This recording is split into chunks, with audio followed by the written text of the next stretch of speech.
Here's Brody Brazil. So I'm actually going to begin by telling you what this video is not going to be.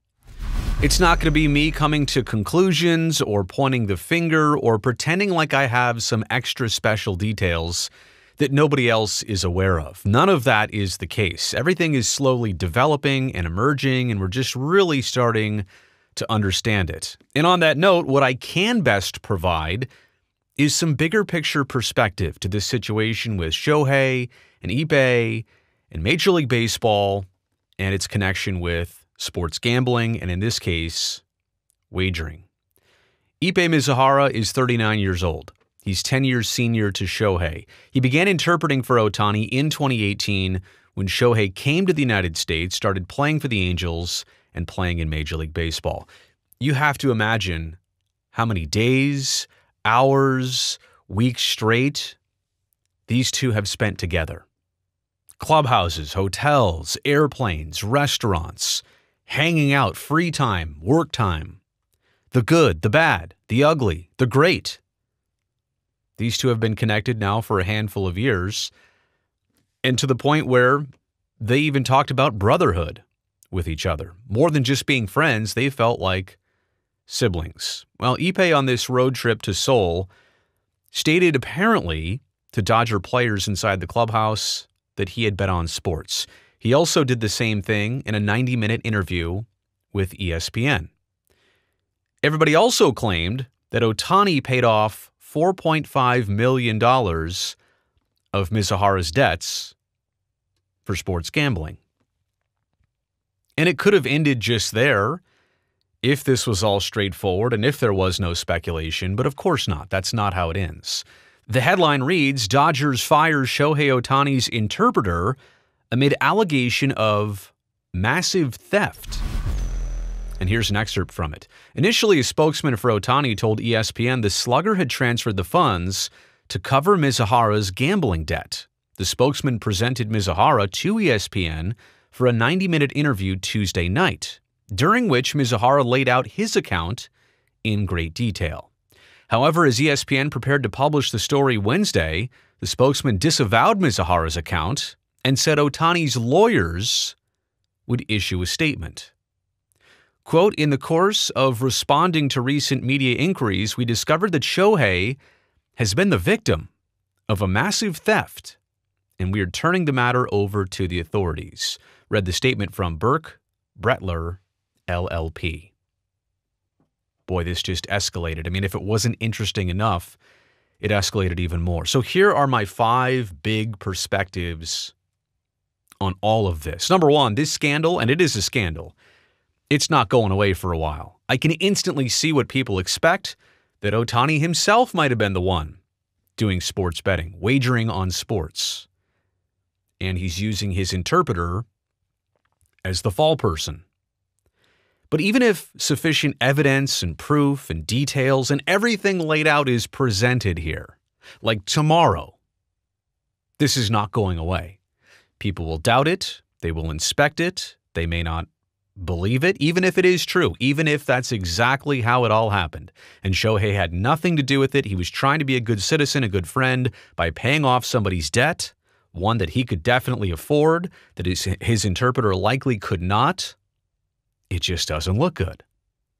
This is going to be a primary baseball headline of 2024. Sure, we may not talk about it as much in July and August, but this is not going away. I mean, everybody was just in so deep on the new jerseys and maybe some of the big off-season signings and Scott Boras's clients. There are all these looming headlines around Major League Baseball, and now this one just stole the thunder from everything else. And you're already looking at a Dodgers team that was completely a target for heckling and taunting among fan bases, no matter what road city they go, because of their signing of Shohei Ohtani and Yoshinobu Yamamoto and deferring all that money. And fans are just being fans about this, but they're already spicy about the Dodgers. Now there's this. So as much as this scandal just happened today and everybody's trying to figure it out like instantly, even if there is some conclusive evidence, I just don't think the conversation is going away for quite some time. But how about Major League Baseball? Do they really have an issue with wagering? Is this that big a deal? I mean, the owners unanimously approved the Oakland A's relocation to the gambling capital of the world. You could say probably the sports wagering capital of the world. I think Atlantic City's up there too, but nothing is like Las Vegas. This was back in November. All 30 owners across baseball approved it.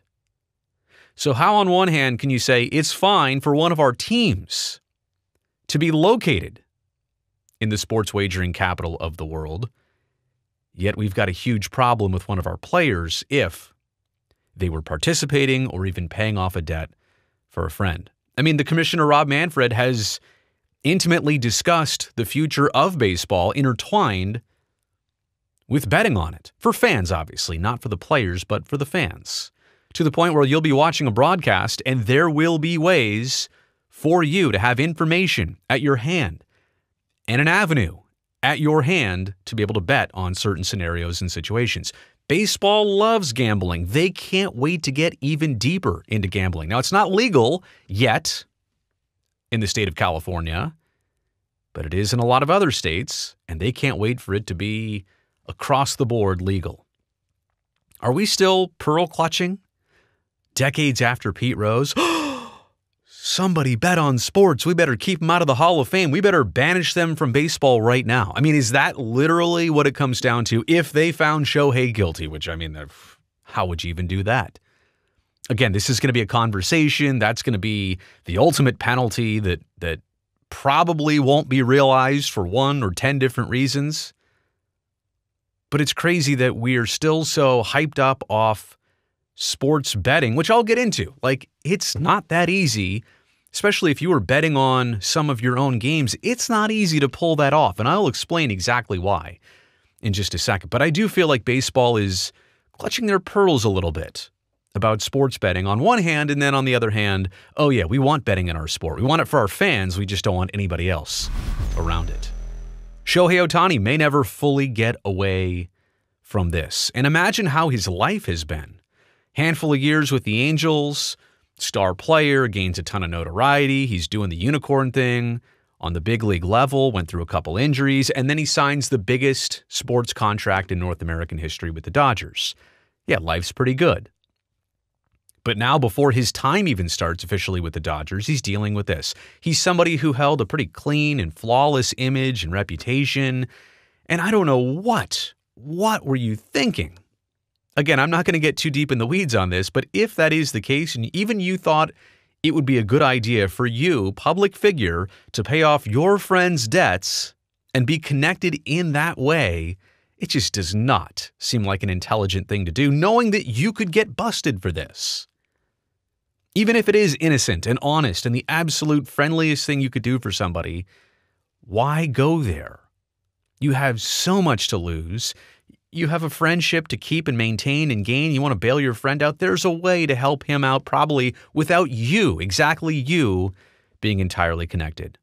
And Ohtani's already a future baseball Hall of Famer. Like, he would go to Cooperstown tomorrow if he decided to quit. I think so.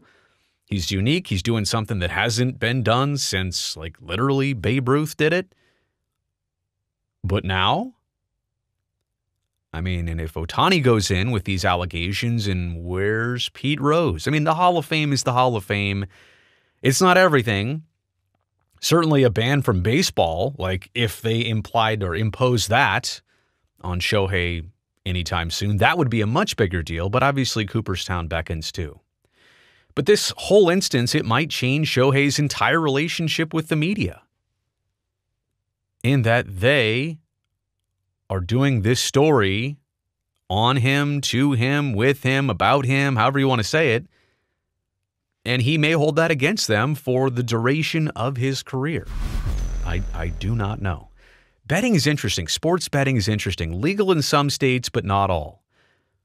We're talking about sports betting here, and sometimes it's the intersection of sports and violent crime, an athlete and a physical altercation or some type of assault. And this is not that. This is betting on sports. Oh my goodness, something that a lot of you probably do on a regular basis. I realize you're also not the professional athlete, but this is that big a deal? You also have two people that are not from the United States, not longtime residents of California, maybe didn't even necessarily know. Now, I'm not going to give them that as the excuse and the bailout from all this. You could ask two people for 5 seconds and you could figure it out. You could look it up. There's the internet. Yeah, you could figure out that this was not legal in California. But it's not entirely clear, though, is it? If it's legal in 10 other places and they're not from here, like from their birth and from most of their lives, they don't know that necessarily. There's so much gray area when it comes to this situation. What it is, where it's legal, where it's not. Is it really that big a deal? Do we really even care? I should have wrote it this way. Should we really even care if somebody bets on sports and they're the athlete? Because think about what you'd have to do. Like, I really want to dive deep on this.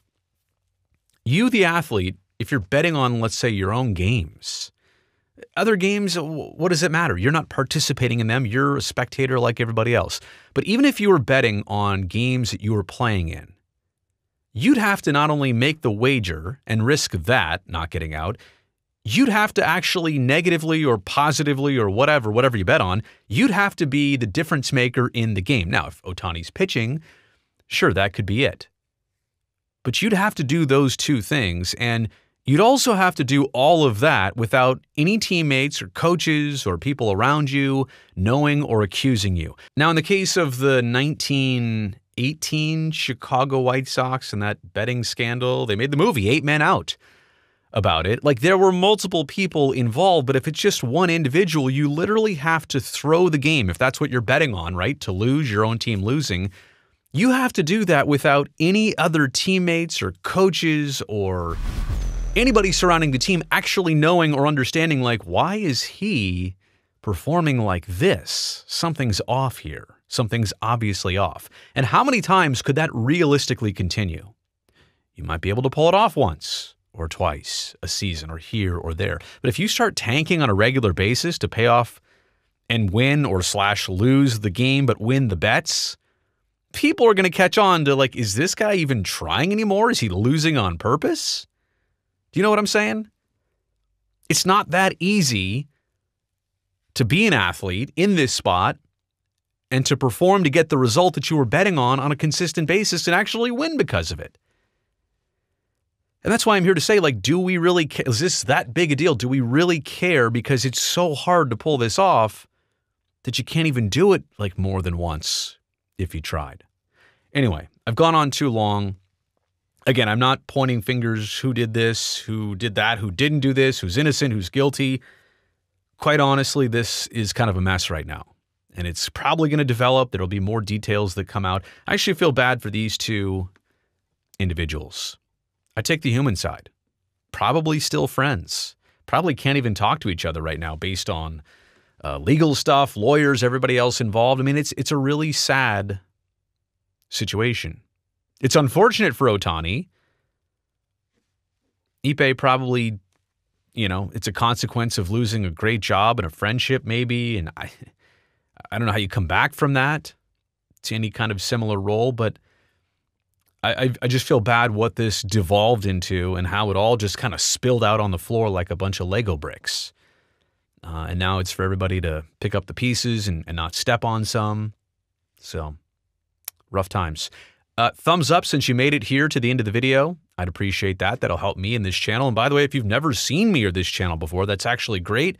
I'm glad you found me. But do me a favor before you go, before this video ends, go down there and hit the subscribe button so I can definitely see you back here next time.